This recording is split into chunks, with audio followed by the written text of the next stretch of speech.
La Belgique envoie aujourd'hui un signal politique et diplomatique fort au monde en rejoignant la liste des pays qui annoncent la reconnaissance d'un État palestinien.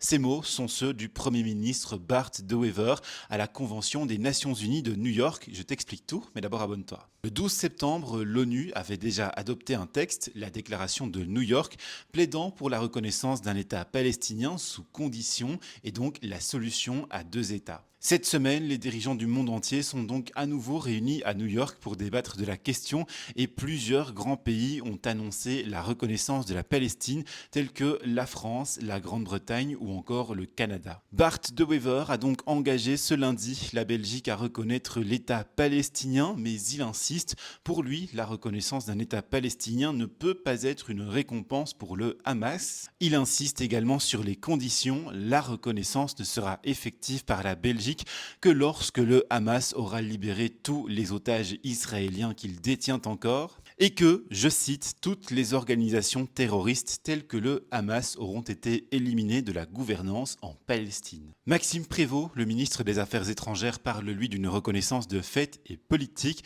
soulignant que c'est aussi la raison pour laquelle Emmanuel Macron a cité la Belgique dans la liste des pays qui reconnaissent la Palestine. Cette reconnaissance d'un État palestinien par plusieurs nouveaux pays, elle est surtout symbolique. Ils se joignent aux plus de 80% des nations mondiales qui reconnaissaient déjà un État palestinien. Mais sur le terrain, pour l'instant, ça ne freine pas Israël. Bien au contraire, Israël a même intensifié ses attaques ces derniers jours et débuté un plan pour occuper la ville de Gaza. Cette convention des Nations Unies n'est pas terminée. Ce mardi, Donald Trump doit prononcer un discours très attendu pour préciser la position des États-Unis. Mais sauf énorme surprise, les USA ne reconnaîtront pas la Palestine. Et puis vendredi, ce sera également au tour de Benjamin Netanyahou de s'exprimer.